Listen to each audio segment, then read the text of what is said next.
Bonjour à toutes et à tous et bienvenue pour la suite de nos aventures de Set Watch. Un très beau début d'aventure, des quelques lieux qui ont déjà été explorés, et puis de nombreux ennemis déjà qui font, voilà, qui emplissent ce cimetière d'ennemis que nous pourrions peut-être de nouveau retrouver lors de la suite de l'aventure, hein, puisque ce n'est bien entendu pas terminé, hein, nous avons encore de nombreux lieux à visiter. Mais nos héros s'en sortent plutôt bien, ils n'ont pas eu besoin d'épuiser certaines capacités, et donc leur vitalité, hein, ne cesse que d'augmenter au fur et à mesure de notre progression. Et notre feu, regardez-moi ce feu, atteint son maximum. Donc nous n'avons aucune difficulté pour l'instant en tout cas pour entretenir ce feu, et puis derrière, hein, pour essayer d'avancer du mieux possible pour affronter nos ennemis. Alors, nous allons découvrir ensemble le prochain lieu, hein. Vous l'aviez vu peut-être au cours de la deuxième partie, enfin en tout cas de l'épisode 2, hein, de cette première saison. Et donc ici, cet épisode 3 va démarrer dans la chaumière du sorcier. Voilà. Avec des effets bonus, hein, un effet qui nous permet de gagner plus 1 au feu. Ici, nous sommes au maximum, donc nous ne pouvons pas augmenter davantage. Et puis un avantage peut-être, hein, pendant le combat, voire même la phase de campement ici, qui est l'aventurier au campement peut relancer n'importe quel nombre de CD avant de réaliser ses actions. Donc oui, effectivement, si on fait peut-être un jet un peu misérable, eh bien écoutez, nous pourrions peut-être changer la donne en relançant nos dés. En tout cas, c'est ce que nous allons faire. Nous allons découvrir ensemble voilà, ce que vont faire nos différents héros. Et puis ensuite choisir lequel d'entre eux va venir entretenir, je dirais, le campement. Et préparer les futurs. Voilà. Notre planification, éventuellement changer un peu nos ennemis. Ici, notre guerrier fait un 6, un 4 et un 1. Ok. La chevaleresse. Elle nous fait un 2 et un 5. Ok. Notre sorcier. Notre sorcier fait pas un jet extraordinaire, néanmoins, il y a un double. Ça pourrait être utile pour la suite. Ok. Et puis enfin, notre archère. Allez, viens par ici. Alors, archère, que fais-tu? Un 4, un 5 et un 3. Ok. 3, 4, 5. Bon, écoutez, étant donné que nous arrivons dans la chaumière du sorcier, ça me semble logique que le sorcier parte entretenir le campement. Voilà. Et donc, nous mettons son jeton sur la face numéro 1. C'est la première fois qu'il va aller entretenir le feu. Alors, qu'est-ce que nous allons faire avec tout ça? Nous avons la capacité dans la chaumière du sorcier de relancer n'importe quel nombre de CD avant de réaliser les actions. Oui, on peut faire ça. Avant toute chose, je vais rétablir une de ses capacités, qui était l'onde de choc. Éliminer une créature avec une vigueur de 8 ou moins. Extrêmement puissant. Je pense qu'on va relancer les 2 dés, même si c'est un double. Ça peut être intéressant. Peut-être de soigner. Ouais, et encore. Et encore. On va voir. On va voir ce qu'on va faire. Avec 2-1, observez, ça semble compliqué. Ok. Nous obtenons un 6 et un 2. C'est plutôt pas mal. Ici, la téléportation. On pourrait piocher les 3 premières cartes du paquet de lieux inutilisés et choisissez une carte lieu à échanger avec la carte du dessus de la pile de quête. Ouais, c'est une action planifiée bien plus puissante, hein. Le sorcier pourrait effectivement nous téléporter.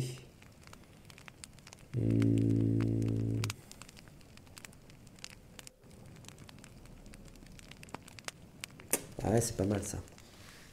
Donc c'est ce que nous allons faire, on va l'activer. Attendez, je vais remettre ces dés là pour que vous les voyez. Donc ici, donc, on va activer sa téléportation. Donc on va piocher les 3 premières cartes du paquet lieu non utilisé. Et puis ensuite, la première carte au-dessus. Donc nous aurions dû De toute façon, ça a échangé. On va peut-être même pas la découvrir, celle-ci. Alors, nous avons un relais perdu. Oh. Alors, pas d'effet sur le feu. Par contre, 8,5. Et tous les aventuriers peuvent augmenter de 1 la valeur de leur dé le plus faible. Ah, c'est pas mal. Par contre, c'est 8,5 quand même. Une taverne reculée. L'aventurier restant en campement rafraîchit une capacité de plus. Waouh! Ça pourrait nous aider à nous décider finalement d'épuiser peut-être quelques capacités supplémentaires pour passer la chaumière du sorcier. Ah ouais. C'est pas mal. Et caverne gobeline. Augmenter la vigueur de tous les gobelins de 3. Bon, ça du coup on va l'écarter complètement. Et on va faire la taverne reculée. En plus 5,5, un effet 0. Bon, c'est parfait. Ok. Et donc nous allons échanger avec le premier lieu. Voilà, qui est ici. On va pas le révéler, ça le laissera la surprise peut-être pour de prochaines parties. Et donc tout ça, on va le remettre en dessous. Voilà. Et donc nous le reverrons certainement pas pour la suite de l'aventure.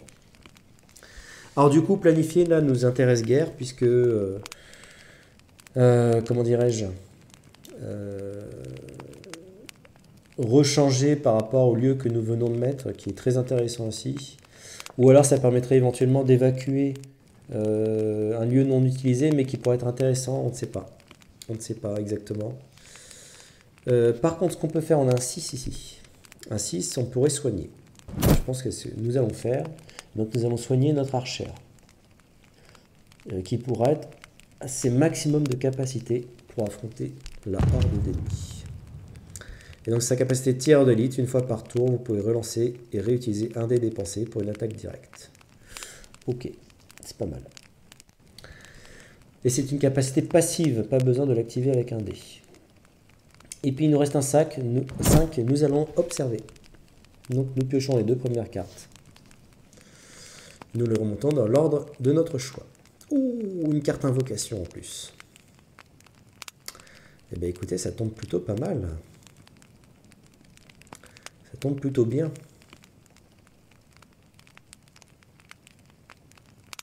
D'ailleurs, est-ce que j'ai le droit? Attendez, je regarde. Alors j'ai quand même un petit doute, mais néanmoins, ici il y a quand même un ordre de priorité.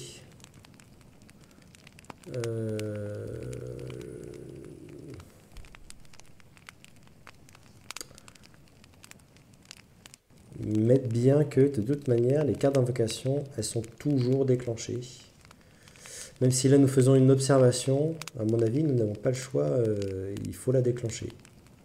Je dirais que c'est comme ça, hein. Dites-moi d'ailleurs en commentaire de la vidéo si le fait d'observer finalement nous permet tout simplement peut-être de mettre cette invocation là sous la horde, enfin sous la pile de créatures. Mais là, elles sont toujours déclenchées, les cartes invocation, elles prennent le pas par rapport aux autres. C'est pas vraiment une carte capacité, hein, le fait d'être dans le campement ici. Mais ça peut s'apparenter à une capacité. Ah, je sais pas quoi penser, mais bon. On va déclencher l'invocation. Puisqu'elles sont toujours déclenchées, on va dire. Donc on pioche 2 cartes de la pile d'année. Ok. On choisit une carte et on la place dans le cimetière. Ça ne nous arrange pas. Et l'autre étant ajouté à la horde. Ouf, ça nous arrange encore moins. Et ensuite, on place cette carte invocation dans le cimetière. Alors, soit nous avons un chef gobelin. On place 2 gobelins du cimetière avec la plus forte vigueur dans la rangée devant le chef gobelin, le plus faible en premier. Ou alors une hydre. S'il y a encore des créatures dans la rangée, replacez l'hydre à la fin de celle-ci. Ouf. Ouais, donc il faut l'éliminer en dernier. Oh. Pas simple. De toute façon, on va devoir les prendre les deux. Donc, chef gobelin, je vais mettre dans le cimetière, et l'hydre, on va l'ajouter à l'ordre. Ah, ça fait mal. Ça fait mal. Et celle-ci, en plus, on va la placer dans le cimetière. Donc, elle pourra revenir. Voilà, pour faire un petit peu plus de... nous amuser un petit peu plus. Lui, finalement, un homme arbre. Je pense qu'on pourrait le laisser quand même en tête. Ok. Et donc, nous avons terminé le tour du sorcier. Et donc, ça va être au tour de la phase de guet. Sur ce lieu, donc, nous avons 6 créatures. Notre homme arbre. Et d'autres créatures qui vont se révéler à nous. Allez, c'est parti. Nos 6 sont placés. La première. Première créature, donc l'homme arbre. Nous l'avions vu. Deuxième créature, c'est un aigle. Ok. Une créature de la forêt. Bon, pas forcément très brutale. Oui, ok. On peut se permettre. Un bandit. En première position. Le bandit vole un dé disponible. Au choix du groupe. Posez les dés sur cette carte. Assez embêtant. Ok. Alors, qu'est-ce que nous allons faire pour commencer? Lui, il nous embête, clairement. Mais on pourrait l'avoir avec la hache de G. Oui, oui. Alors, il s'approche un peu trop près de notre chaumière, là, de notre sorcier. Une fois par tour, vous pouvez relancer et réutiliser un dé dépensé pour une attaque directe. Eh bien, écoutez, on va utiliser notre 5 ici. En longue portée, on pourra le réutiliser derrière en attaque directe. Donc éliminer n'importe quelle créature non révélée. Celle-ci. C'est un ours. Ok. Et donc, il va dans le cimetière. Hop, les deux autres arrivent. Et ils ne sont plus très loin. Qu'est-ce qu'on va pouvoir faire? Le problème, c'est que mes héros ici n'attaquent qu'à 1 de distance. Hein. C'est que du corps à corps. On va donner la capacité, grâce à notre archère, on va donner la capacité d'une vue perçante. Jusqu'à la fin du tour, augmenter la portée de tous les aventuriers de 1. Ok, donc maintenant, ils peuvent attaquer sur les 2 premières lignes ici. Alors ici, il faut un 3. Un 3. Bah écoutez, nous l'avons directement. On va exploiter les 2 dés. Et donc, nous détruisons l'aigle. Voilà. Hop, une attaque directe sur l'aigle. Donc l'aigle est détruit. Ah, une nouvelle créature va se révéler à nous. Attention. C'est un dragon ardent. En première position, on épuise une carte capacité. Et en plus de ça, on fait un -3 à notre feu. Ouh, vilain. Très très vilain.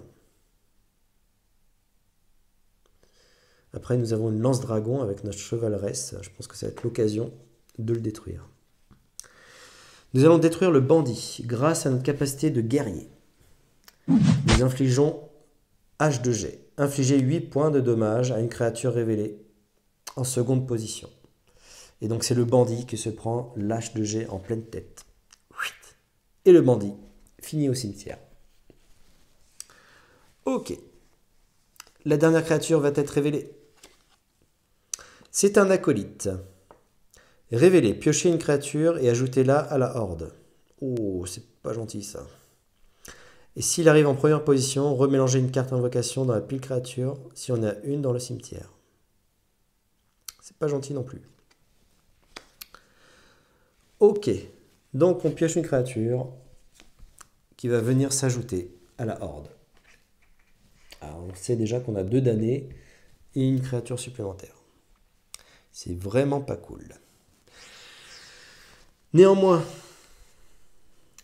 avec notre chevaleresse, nous allons utiliser notre lance-dragon. Éliminer n'importe quel dragon. Ou infliger 6 dégâts à la créature en seconde position. Et donc là, nous éliminons directement le dragon ardent.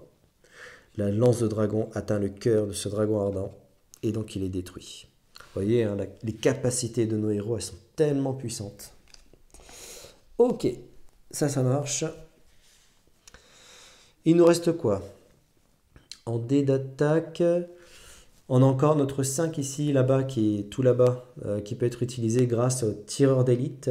Une fois par tour, on peut relancer un dé et réutiliser un dé dépensé pour une attaque directe. Il nous faut faire quoi? 8 et 6. Mais d'abord 6, parce que lui, il a un effet première position. Si notre acolyte s'approche trop près de notre feu de campement, il va nous poser des problèmes. Et il va utiliser notre feu pour peut-être invoquer. Ça ne nous arrange pas du tout, ça. Il nous faut 6. Tout simplement, le 6, nous l'avons ici. Nous lui infligeons directement 6 points de dégâts. Voilà. Et donc l'acolyte est détruit. Et enfin, eh bien écoutez, il nous reste un 5 ici. Et puis notre 5, voire notre 4 même, ça suffit pour pouvoir détruire notre homme arbre. Donc notre homme arbre est également détruit. Et il nous octroie un bonus de plus 2. On n'aura pas l'utilité ici. Mais voilà. Il est détruit. Et donc nous passons de nouveau cette nouvelle journée de bien belle manière, hein, près de la chaumière du soleil, du sorcier. Et encore une fois, hein, vous voyez, je pense une bonne préparation, ça aide clairement déjà, soit pour le tour en cours, mais également pour le tour suivant, puisque nous avons pu planifier, et grâce en plus au sorcier, de pouvoir se téléporter. Et donc nous allons arriver aussi dans un lieu plutôt positif, je dirais, lors de notre prochaine journée et donc de notre prochain épisode. Donc j'espère que toujours, hein, cette aventure, voilà, vous la vivez comme moi. Là pour l'instant nous n'avons pas trop de difficultés, ça se passe plutôt bien je dirais. Nos héros sont en pleine capacité, on n'a pas eu besoin d'épuiser particulièrement nos capacités, ce qui est plutôt bien, mais attention, la horde commence à se remplir à cause de certains effets, notamment les acolytes et puis les effets d'invocation. Donc il va falloir essayer de se débarrasser de tout ça, notamment peut-être, nous verrons bien hein, si lors du prochain épisode nous pourrons activer certaines runes qui nous permettraient certainement de réduire justement la horde qui nous attend pour notre dernière étape. Et donc je vous dis à très bientôt pour la suite de nos aventures. Ciao!